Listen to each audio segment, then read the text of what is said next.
Good day, everyone. In the previous discussion, we focused on the holistic dynamic theory by Abraham Maslow. In this video lecture, our group will be presenting all about the person centered theory by American psychologist Carl Rogers. Now, this is the topic outline for this video lecture. Based on the rubrics given, my groupmates and I will only be discussing the person centered theory, the psychotherapy, The Person of Tomorrow, Philosophy of Science, and the Chicago Studies.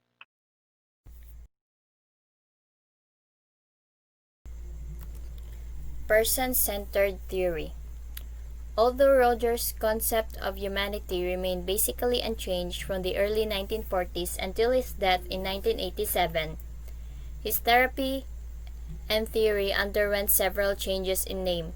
During the early years, his approach was known as non-directive, an unfortunate term that remained associated with his name for far too long. Later, his approach was variously termed client-centered, person-centered, student-centered, or group-centered, and person-to-person. We use the label client-centered in reference to Rogers' therapy and more inclusive term, person-centered, to refer Rogerian personality theory. Rogers' person-centered theory comes closest to meeting this standard. An example of an if-then construction is, if certain condition exists, then a process will occur. If this process occurs, then certain outcomes can be expected. A more specific example is found in therapy.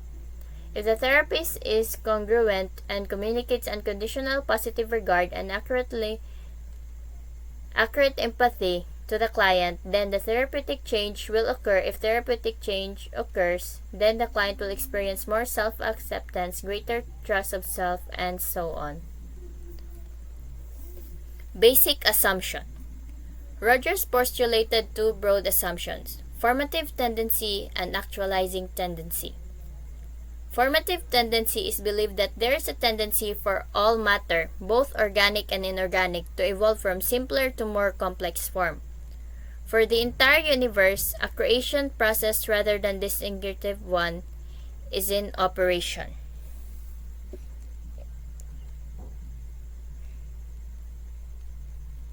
Rogers called this process formative tendency and pointed out to many examples. For instance, complex galaxies of stars form from a less well-organized mass.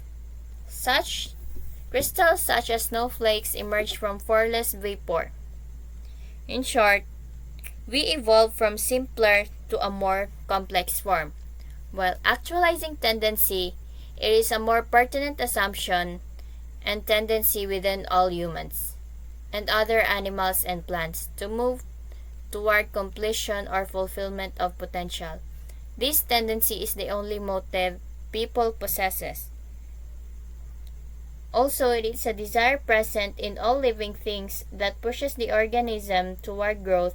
In the case of human organism, we all want to express ourselves creatively and reach our full potential. A human's actualizing tendency is realized only under certain conditions. Empathy, unconditional, positive regard, and congruence. Because each person operates as one complete organism, actualization involves the whole person, physiological, intellectual, rational and emotional, conscious and unconscious. The self and self-actualization. According to Rogers, infants begin to develop a vague concept of self when portions of their experiences become personalized and differentiated in awareness as I or me. Infants gradually become more aware of their own identity as they learn what tastes good and what tastes bad, what feels pleasant and what does not. They begin to evaluate experiences as positive or negative using as a criterion the actualizing tendency because nourishment is a requirement for actualization. Infants value food and they value hunger. They also value sleep, fresh air, physical contact, and health because of this is needed for actualization. Once infants establish a rudimentary self-structure, their tendency to actualize the self begins to evolve. Self-actualization is a subset of actualization tendency and is therefore not synonymous with it.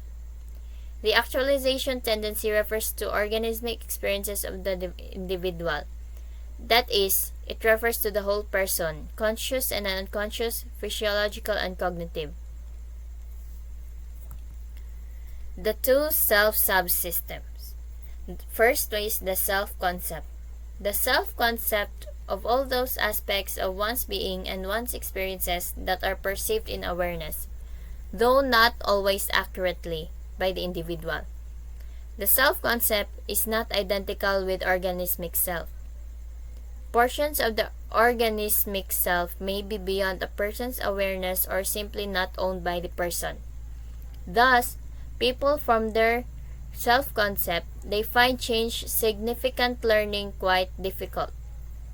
Experiences that are inconsistent with their self-concept usually are accepted only in distorted forms. An established self-concept does not make change impossible. It is merely difficult. Change readily occurs in an atmosphere of acceptance by others, which allow person to reduce anxiety and threat and to take ownership of previously rejected experiences. Thus, once people form their self-concept and the ideal self, the second subsystem of this self is the ideal self, defined one's view of self as one wishes to be. The ideal self contains all those attributes, usually positive, that people aspire to possess. A wide gap, the ideal self and self-concept indicates incongruence and unhealthy personality. Physiologically healthy individuals perceive little discrepancy between their self-concept and what they ideally would like to be.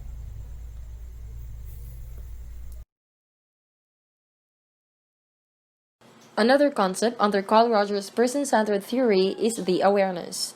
Without awareness, the self-concept and the ideal self would not exist. Rogers defined awareness as the symbolic representation, not necessarily in verbal symbols, of some portion of our experience. He used the term synonymously with both consciousness and symbolization. Or in other words, people are aware of both their self-concept and their ideal self, although their awareness is not always accurate at a high level. Now, Carl Rogers recognized three levels of awareness. First, some events are experienced below the threshold of awareness and are either ignored or denied. Now, to further explain this, ignored experiences only occur when there are too many stimuli that are present but unnecessary, or when that stimuli are too rapid for an individual to consciously perceive them all. One perfect example of this can be illustrated by a woman walking down a busy street. Now, when you're walking down a busy street, you can automatically imagine that that activity presents many potential stimuli, right? Particularly of sight and sound. For example, you see plenty of things or situations in that busy street and hear different noises at the same time. Now, because that said woman cannot attend to all of those potential stimuli, many will remain ignored. Now, together with the ignored experience is the denied experience. To further explain this occurs when the idea is driven by guilt, or when a person refuses to perceive an experience into awareness, or at least keep some aspect of it from reaching the consciousness. An example of denied experience might be a mother who never wanted children, but out of guilt, she becomes overly solicitous or showing concern to them instead of ignoring them or hating on them. Now, second level of awareness. Rogers hypothesized that some experiences are accurately symbolized. These experiences are those ones that are consistent with the self-concept and are non-threatening. Hence, they can be freely admitted into the self-structure. One example of this is if a pianist who has full confidence in his piano playing ability is complimented by a friend or by a significant other that his skills is excellent. Now he may perceive or hear those words as genuine compliments or with accurate symbolism since he already has this full confidence on himself, and most importantly, since that compliment came from a very trusted person. Now, as a result, that pianist will freely admit those positive remarks into his self concept. Now, the third level of awareness involves experiences that are perceived in a distorted form. Distorted perceptions of events is when a person reshapes an experience to fit it into an existing self concept. For instance, the gifted pianist was told by a distrusted competitor or by a person he do not trust that his playing skills was excellent. Now, he might react very differently than he did when he heard the same words from a trusted friend. An example I shared a while ago about the accurately symbolized experience. Now, he may hear those positive remarks, but he may also distort them or perceive as something that is negative because he feels threatened or because he do not trust that person at all. Becoming a person. Rogers discussed the processes necessary to becoming a person. First, an individual must make contact, positive or negative, with another person. This contact is the minimum experience necessary for becoming a person. In order to survive, an infant must experience some contact from a parent or other caregiver. As children or adults become aware that another person has some measure of regard for them, they begin to value positive regard and devalue negative regard. That is, the person develops a need to be loved, liked, or accepted by another person, a need that Rogers referred to as positive regard. Now, once a person have already received a genuine love from other people or realize that their significant others value them, that's when the time that the positive self-regard or the love for oneself will develop. Positive regard is a prerequisite for positive self-regard. This is defined as the experience of prizing or valuing oneself. Now, it just shows that you can only learn to value yourself once you are also valued by other people. The source of positive self regard then lies in the positive regard we receive from others, but once established, it is autonomous and self perpetuating. Or, in other words, if that positive self regard is fully established, nobody can get in your way anymore. For Rogers, when a person finally develops a positive self regard, he may then become his or her own significant other. Now let's go to denial of positive experiences. Our example of the gifted pianist a while ago illustrates that it is not only the negative or derogatory experiences that are distorted or denied to awareness. Many people have difficulty accepting genuine compliments and positive feedback even when they deserve it. An example of this denial of positive experience is a student who always gets high scores in class and is always praised by her classmates and yet still feel inferior. That student might say to herself that I know this grade should be evidence of my scholastic ability, but somehow I don't feel that way. Or this class was the easiest one on campus. Or the other students just didn't try. Or my teacher did not know what she was doing. Now that student may have distorted that positive experience because she did not trust the giver. Or maybe she denied that positive experience for a reason that she didn't feel like she's deserving of it. Barriers of psychological health. Not everyone becomes a psychologically healthy person. Rather, most people experience conditions of worth, incongruence, defensiveness, and disorganization. Conditions of worth. Instead of receiving unconditional positive regard, most people receive conditions of worth. That is, they perceive that their parents, peers, or partners love and accept them only if they meet these people's expectations and approval. According to Rogers, quote, a condition of worth arises when the positive regard of a significant other is conditional, when the individual feels that in some respects he or she is prized and in others is not. Think of it this way.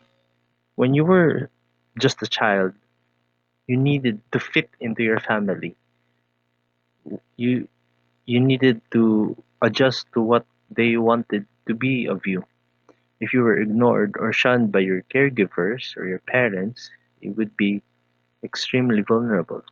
You had to go along with what people expected and wanted from you. Conditions of worth become the criterion by which we accept or, in some cases, reject our experiences. We gradually assimilate into our self-structure the attitudes we perceive others expressing towards us. In time, we begin to evaluate experiences on this basis.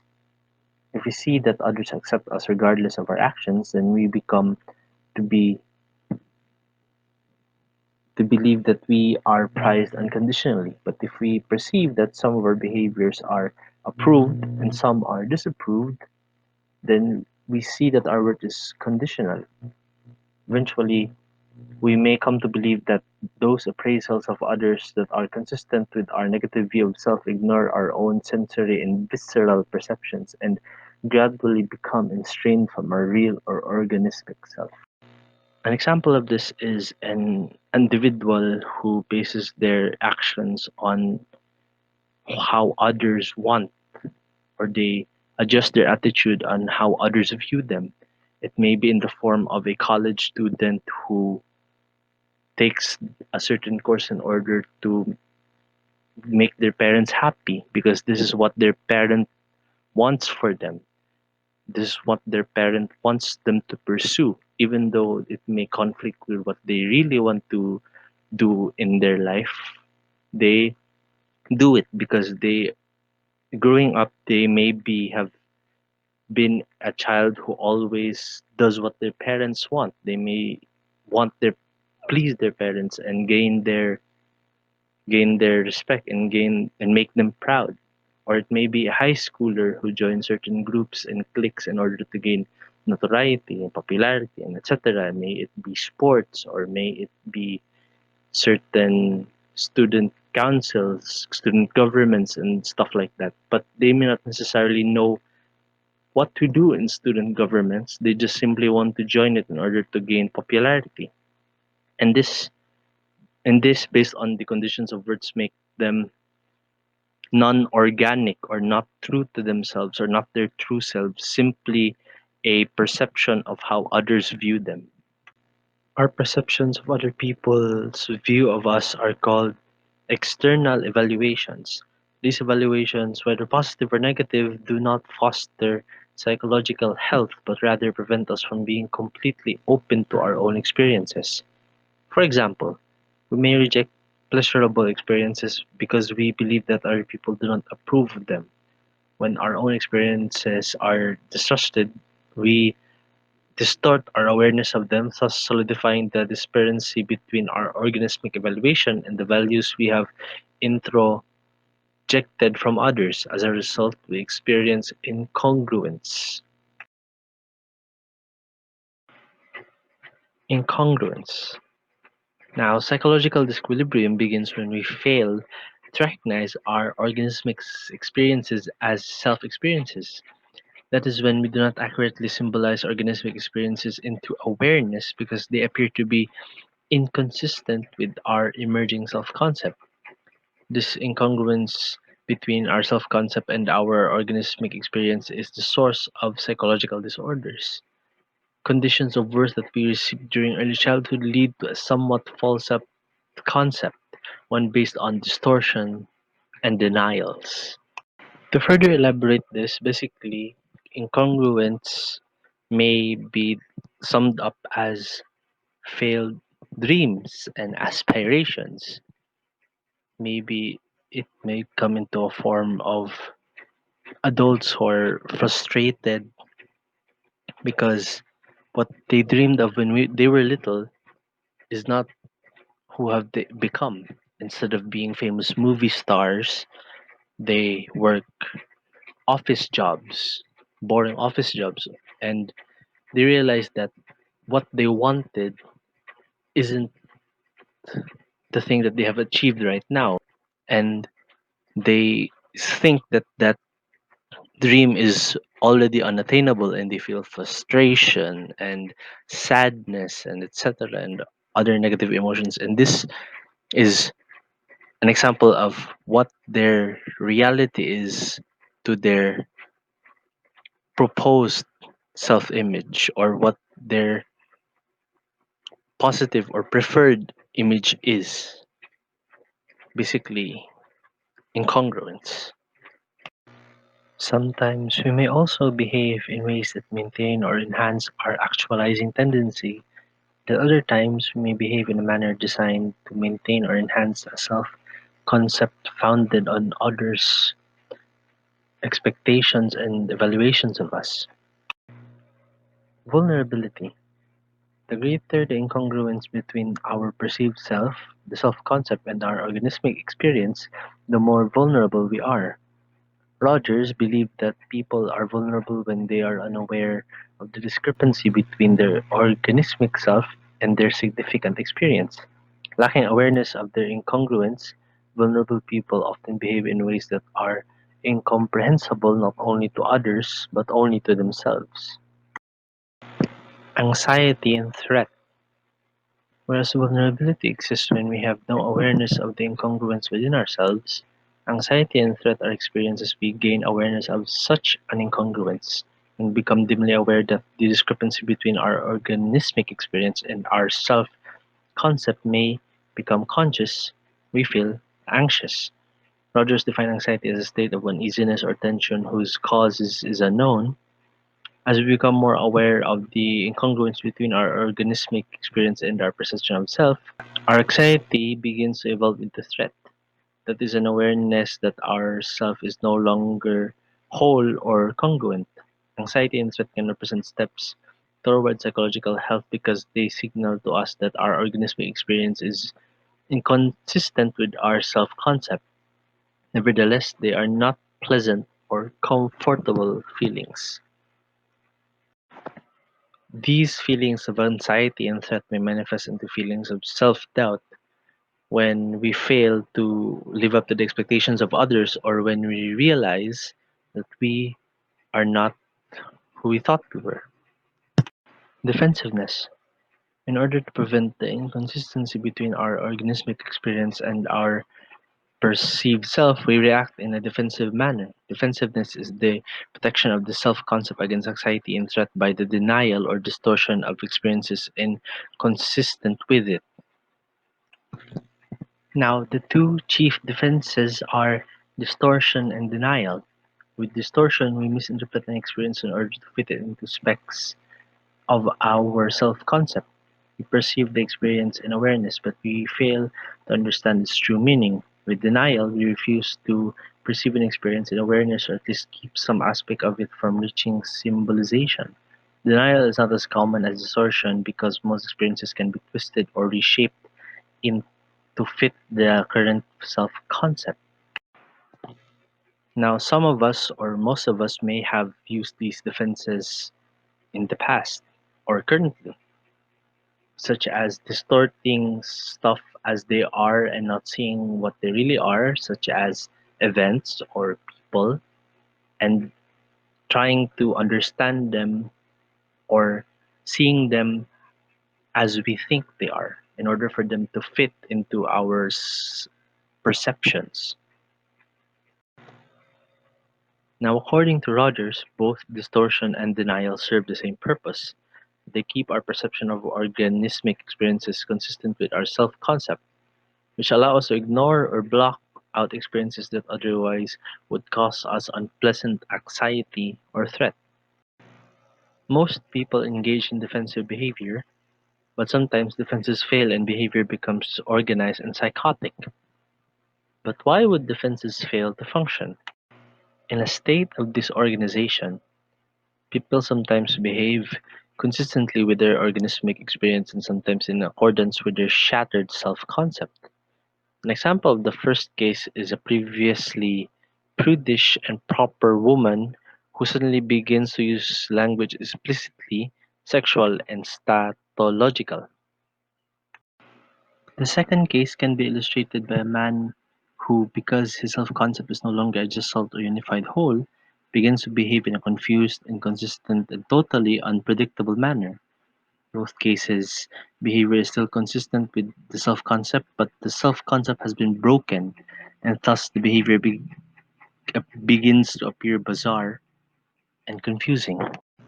Although Rogers was more tentative than usual when he first put forth his views on the disorganized behavior in 1959, he did not make very important revisions in this portion of the theory.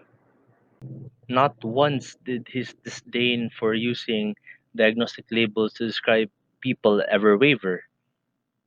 In fact, no traditional classifications like those found in Diagnostics and Statistical Manual of Mental Disorders are found in the vocabulary of this person centered theory. Rogers remained uncomfortable with using the terms such as neurotic and psychotic, preferring to speak of these terms such as defensive and disorganized behaviors, terms that are more accurately convey the idea of psychological maladjustment is of a continuum from the slightest discrepancy between self and experience to the most incongruent.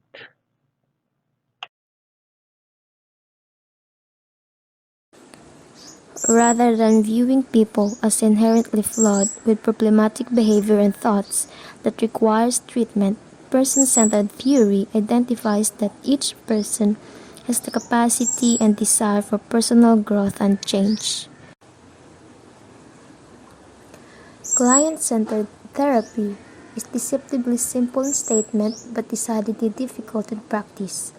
The client-centered approach holds that in order for vulnerable or anxious people to grow psychologically, they must come into contact with a therapist who is congruent and whom they perceive as providing an atmosphere of unconditional acceptance and accurate empathy. It uses a non-authoritative approach that allows clients to take more of a lead in discussions so that, in the process, they will discover their own solutions. The therapist acts as a compassionate facilitator, listening without judgment and acknowledging the client's experience without moving the conversation in another direction. The therapist is there to encourage and support the client and to guide the therapeutic process without interrupting or interfering with the client's process of self-discovery. But therein lies the difficulty. The qualities of congruence and conditional positive regard and empathic understanding are not easy for a counselor to attain. The client-centered counseling approach can be stated in F-then fashion. If the condition of therapy is congruence and conditional positive regard and empathic listening are present in client-counselor relationship, then the process of therapy will transpire. If the process of the therapy takes place, then the certain outcomes. Client-centered counseling operates in three conditions. It is unique in its insistence that the conditions of counselor congruence, positive regard, and empathic understanding are both necessary and sufficient in psychological growth. Rogers postulated that in order for therapeutic growth to take place, the following conditions are necessary and sufficient. First, an anxious or vulnerable client must come into contact with a congruent therapist who also possesses empathy and unconditional positive regard for that client. Next, the client must perceive these characteristics in the therapist. Finally, the contact between the client and the therapist must be of some duration. Congruence is more basic and a general quality possessed by a therapist, where the counselor must be completely genuine, whereas the other two conditions are specific feelings or attitude that the therapist has for an individual client. The counselor must strive to understand the client's experience and must not be judgmental and valuing. The significance of the Rogerian hypothesis is revolutionary. With nearly any psychotherapy, the first and the third conditions are present, that is, the client or the patient is motivated. The first necessary and sufficient condition for therapeutic change is a congruent therapist. Congruence exists when a person's organismic experiences are matched by an awareness of them and by an ability and willingness to openly express these feelings. A congruent counselor is not simply a kind and friendly person, but rather a complete human being with feelings of joy, anger, frustration, confusion, and so on. When these feelings are experienced, they are neither denied nor distorted, but flow easily into awareness and are freely expressed. A congruent therapist, therefore, is not passive, not aloof, and definitely not non-directive. Congruence involves feelings, awareness, and expression. On the contrary, incongruence can arise from either of the 2 points dividing these three experiences. First, there can be a breakdown between feelings and awareness. For example, when a person may be feeling angry and the anger may be obvious to others, but the person is unaware of the feeling. The second source of incongruence is a discrepancy between awareness of an experience and the ability or willingness to express it to another. Example sentence: I know I'm feeling bored by what is being said, but I don't dare verbalize my interest because my client will think that I am not a good therapist. Rogers stated that therapists will be more effective if they communicate genuine feelings, even those regard is the need to be liked, prized, and accepted by another person. When this need exists without any conditions or qualification, unconditional positive regard occurs. A therapist have unconditional positive regard when they are experiencing a warm, positive, and accepting attitude to what is the client. The attitude is without possessiveness, without evaluations, and without reservation. The therapist will say, because I care about you, I can permit you to be autonomous and independent of my evaluations and restriction. The fact that I care for you does not mean that I must guide you in making choices, but I can allow you to be yourself and decide what is best for you. Unconditional positive regard means that therapists accept and prize their clients without any restriction or reservation and without regard to the client's behavior. Although therapists may value some client behavior more than others, their positive regard remains constant and unwavering. Although unconditional positive regard is somewhat an awkward term, all three words are important. Regard means that there is a close relationship and that the third necessary and sufficient condition of psychological growth is empathic listening. Empathy exists when therapists accurately sense the feelings of their clients and are able to communicate these perceptions so that clients know that another person has entered their world of feelings without prejudice, projection, or evaluation. What precisely is the role of empathy in psychological change? Empathic listening is a powerful tool which, along with genuineness and caring, facilitates personal growth within the client. Empathy should not be confused with the word sympathy. The latter term suggests a feelings for a client, whereas empathy connotes a feelings with a client. Sympathy is never therapeutic. It is because it stems from external evaluation and usually leads to clients feeling sorry for themselves.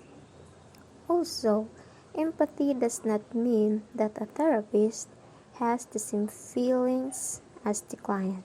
A therapist does not feel anger, frustration, confusion, resentment, or sexual attraction at the same time a client experiences them.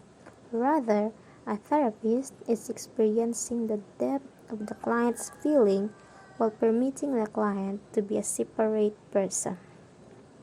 A therapist has an emotional as well as cognitive reaction to the client's feeling, but the feelings belong to the client, not the therapist. The therapist does not take ownership of a client's experiences, but is able to convey to the client an understanding of what this means.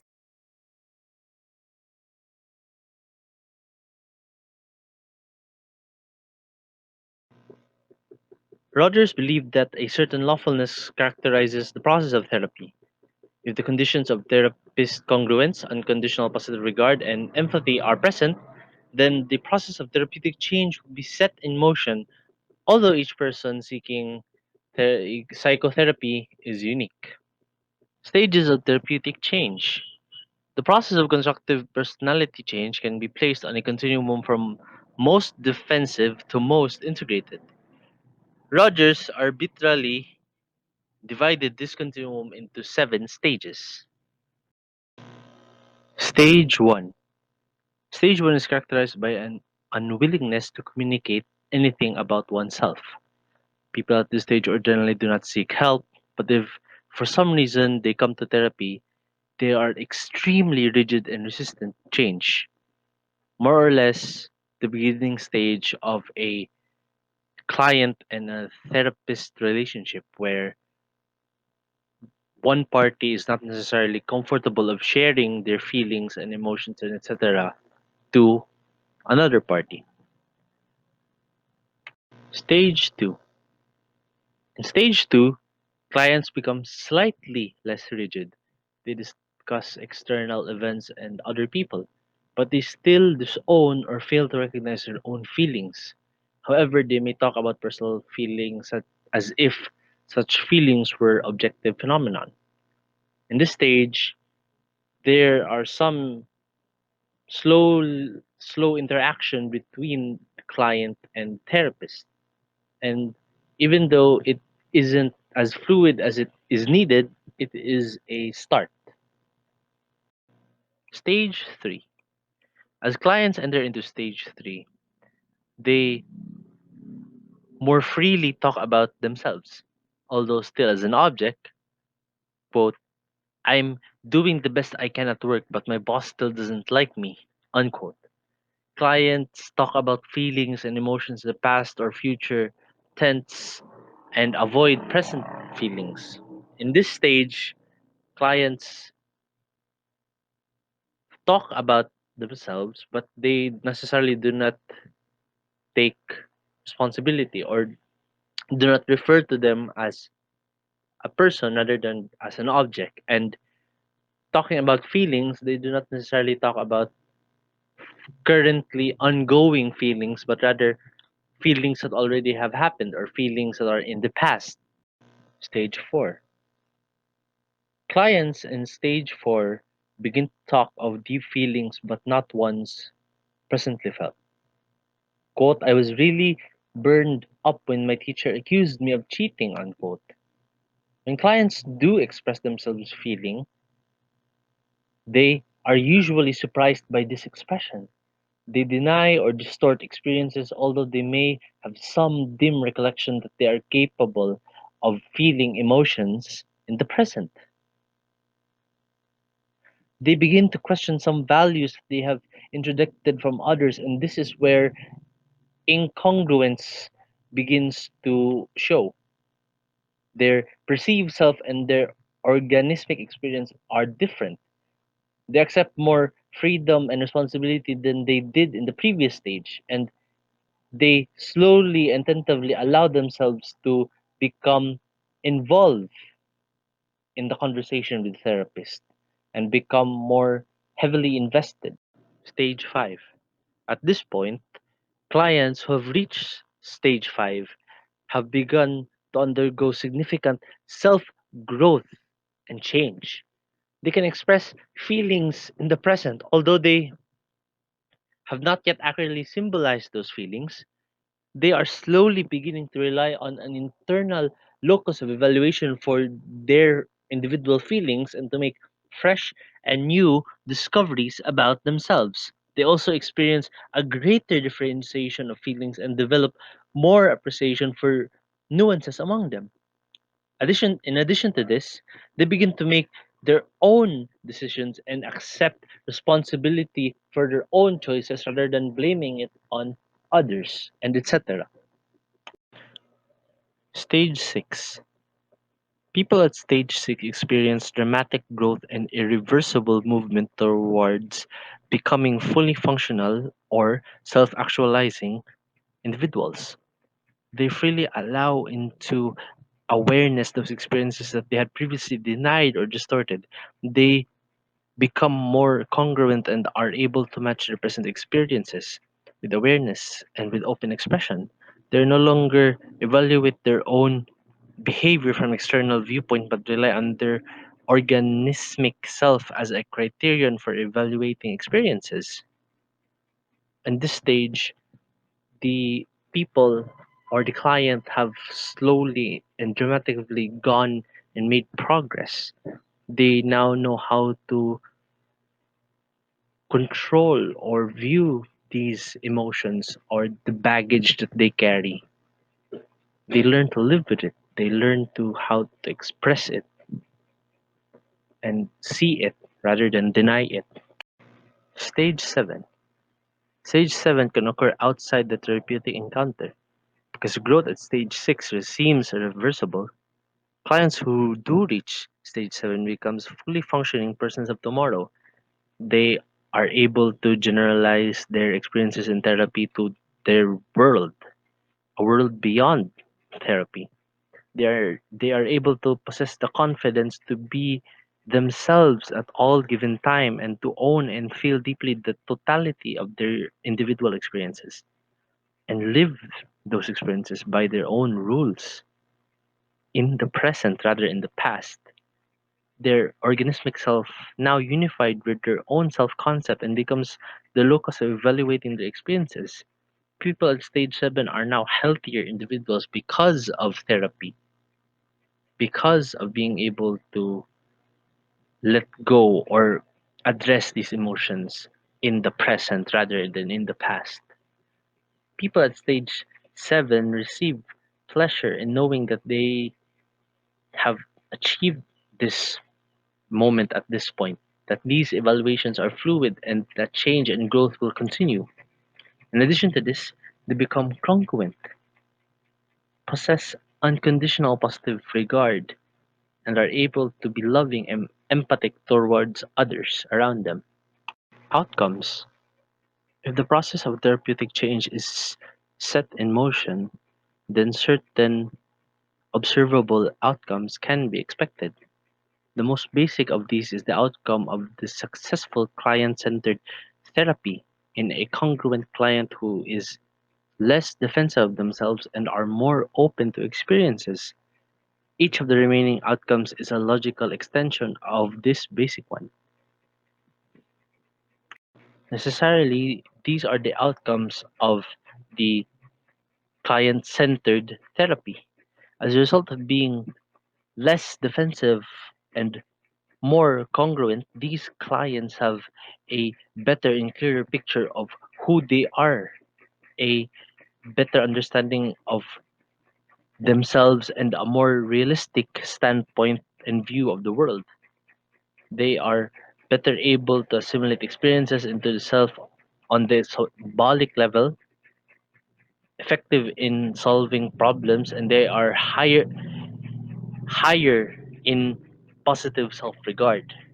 They have a more accurate view of their potentials, which permits them to narrow the gap between self ideal and real ideal. They necessarily join the two and meet in the middle. Typically, this gap is narrowed because both the ideal self and the true self show more movement and is more per se fluid. These clients are more realistic, lowering the expectations of what they should be or who they would like to be because they have increase in positive self regard and they raise their view of what they really are. Because of self-ideal are more congruent, clients experience less psychologically and physiologically tension, less vulnerable to threat, and have less anxiety. These individuals no longer feel the need to please the people around them and meet those external expectations. They feel sufficiently safe to take ownership of an increasing number of their experiences and comfortable enough with themselves to lessen their need for denial and distortion. They face life head on and do not distort or change or deny certain experiences. Their relationships with others are also changed. They become more accepting to others, making fewer demands, simply allowing others to be themselves. They have less need to distort reality and they have less desire to force others to meet their own expectations. They are perceived by others as being mature, more likable, more sociable. Genuineness, self regard, and empathic understanding are extended beyond therapy. They become better and they are able to participate in growth facilitating relationships that last for a lifetime.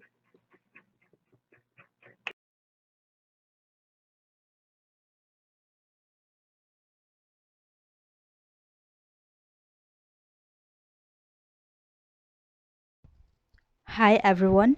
Today I am going to talk about Carl Rogers, the person of tomorrow. Maslow, who's primarily a researcher, rivaled Rogers' interest in a psychologically healthy individual. As discussed earlier, Roger was the first psychotherapist whose concern with psychologically healthy people grew out of his theory of therapy. In 1951, Rogers first briefly put forward his characteristics of the altered personality. Then, he enlarged on the concept of the fully functioning person in an unpublished paper. His theory of healthy personality was expounded in the Cause series, which he returned this topic frequently during the early 1960s. Somewhat later, he described both the world of tomorrow and the person of tomorrow. Roger then listed several characteristics of a psychologically healthy individual, or much known as the person of tomorrow. A psychologically healthy person would be more adaptable. Thus, from an evolutionary viewpoint, they would be more likely to survive because they can quickly adapt to situations or happenings. Hence, the person of tomorrow. Second, a person of tomorrow would be open to experiences, accurately symbolizing them awareness rather than denying or distorting them. Third, their characteristic would be tendency to live fully in the moment. These people would be open to their experiences, thus, they would experience a constant state of fluidity change. Fourth, the person of tomorrow would remain confident of their own ability to experience harmonious relations with others. They would feel no need to be liked or loved by everyone because they would know that they are unconditionally prized and accepted by everyone. Fifth, they would be more integrated, more whole with no artificial boundaries between the unconscious and the conscious processes. 6. The person of tomorrow would have a basic trust of human nature. They would not harm others merely for personal gain. Finally, because the person of tomorrow are open to all experiences, they would enjoy a great richness in life than other people would. They would neither distort internal stimuli nor buffer their emotions.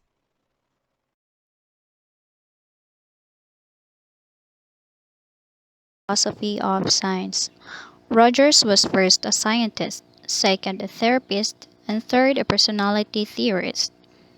Because his scientific attitude permits both his therapy and his theory of personality, we look briefly at his philosophy of science. According to Rogers, science begins and ends with a subjective experience.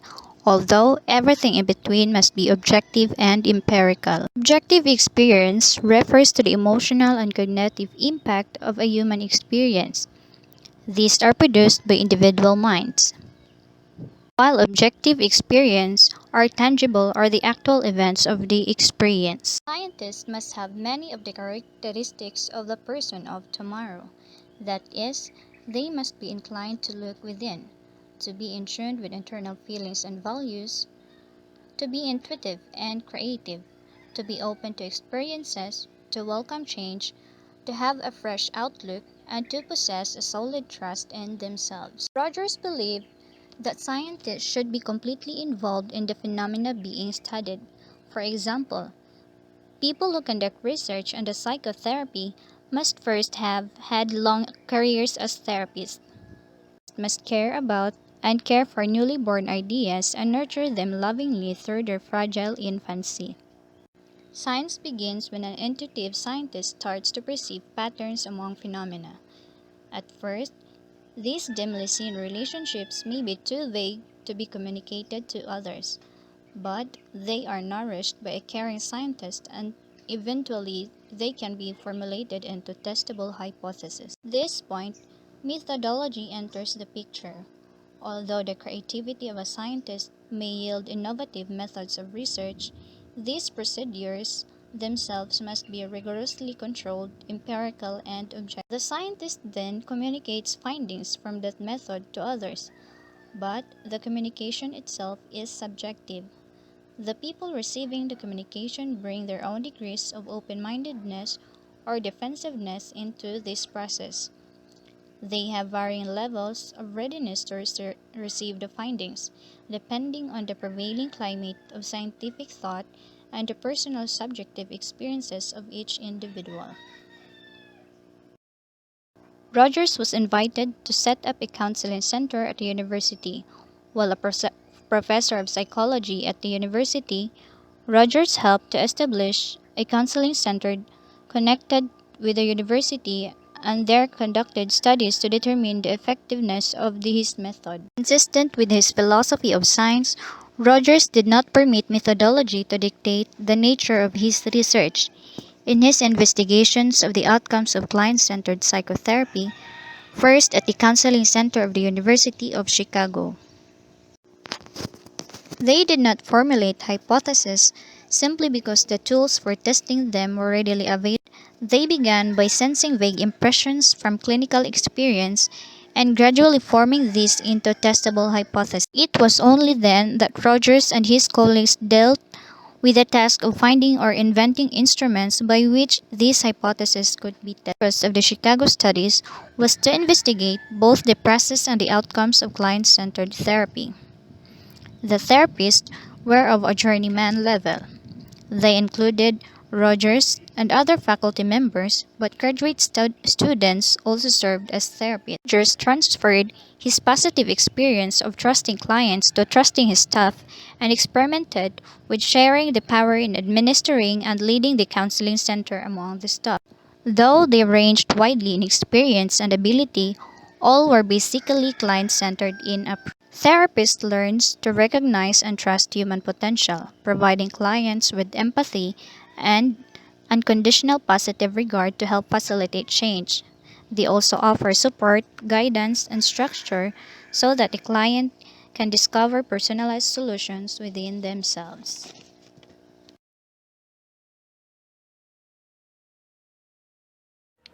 To assess change from an external viewpoint, the researchers used the thematic apperception test, the self-other attitude scale, and the Willoughby emotional maturity scale. Thematic apperception test used to test hypotheses that called for a standard clinical test. It is a type of projective test that involves describing ambiguous scenes, popularly known as the picture interpretation technique. It was developed by American psychologists Henry A. Morey and Christina De Morgan at Harvard University in the 1930s. And next is the self-other attitude scale. It is used to measure anti-democratic trends at ethnocentrism. And lastly, the Willoughby emotional maturity scale. It is used to compare descriptions of clients' behavior and emotional maturity as seen by two close friends and by the clients themselves. To measure change from the client's point of view, the researchers relied on the Q-SOAR technique developed by William Stephenson of the University of Chicago. The Q-SOAR technique begins with a universe of 100 self-reference statements printed on 3 by 5 cards, which participants are requested to sort into 9 piles from most like me to least like me. Researchers asked the participants to sort the cards into piles of 1, 4, 11, 21, 26, 21, 11, 4, and 1. The resulting distribution approximates a normal curve and allows for statistical analysis. At various points throughout the study, participants were requested to sort the cards to describe their self, their ideal self, and the ordinary person. Participants for the study were 18 men and 11 women who had sought therapy at the counseling center. More than half were university students and others were from the surrounding community. These clients, called the experimental or therapy group, received at least 6 therapeutic interviews, and each session was electronically recorded and transcribed, a procedure Rogers had pioneered as early as 1938. The researchers used two different methods of control. First, they asked half of the people in the therapy group to wait 60 days before they would receive therapy. These participants, known as the own control or the wait group, were required to wait before receiving therapy in order to determine if motivation to change rather than therapy itself might cause people to get better. The other half of the therapy group, called the New Way group, received therapy immediately.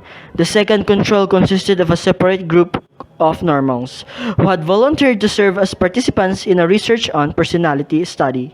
This comparison group allowed researchers to determine the effects of such variables as passing of time, knowledge that one is part of an experiment, and the impact of repeated testing. Researchers tested both the therapy wait group and the control wait group 4 times. At the beginning of the 60-day wait period, prior to therapy, immediately after therapy, and after a 6 to 12-month follow-up period. They administered the no-wait groups the same test on the same occasion.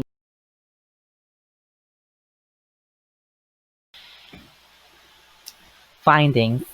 The researchers found that the therapy group showed less discrepancy between self and ideal self after therapy than before, and retained almost all those gains throughout the follow-up period. In addition, the therapy group changed their self-concept more than they changed their perception of the ordinary person. These findings suggest that, although clients showed little change in their notion of what the average person was like, they manifested marked change in their perception of self. In other words, intellectual insight does not result in psychological growth. In general, the friends reported no significant behavioral changes in the clients from the pre-therapy period to post-therapy. However, this global aiding of no change was due to a counterbalancing effect. Interestingly, before therapy, clients typically rated themselves less mature than their friends rated. But as therapy progressed, they began to rate themselves higher and therefore more in agreement with their friends' ratings. Participants in control groups showed no changes throughout the study in emotional maturity as judged by friends. Summary of results. The Chicago studies demonstrated that people receiving client-centered therapy generally showed some growth or improvement. However, improvements fell short of the optimum. The therapy group began treatment as less healthy than the control group, showed growth during therapy, and retained most of the improvement throughout the follow-up period. However, they never attained the level of psychological health demonstrated by normal people in the control group. Looking at its outcomes another way, the typical person receiving client-centered therapy probably never approaches stage 7 hypothesized by Rogers and discussed earlier. A more realistic expectation might be for clients to advance stage 3 or 4. Client-centered therapy is effective, but it does not result in a fully functioning person.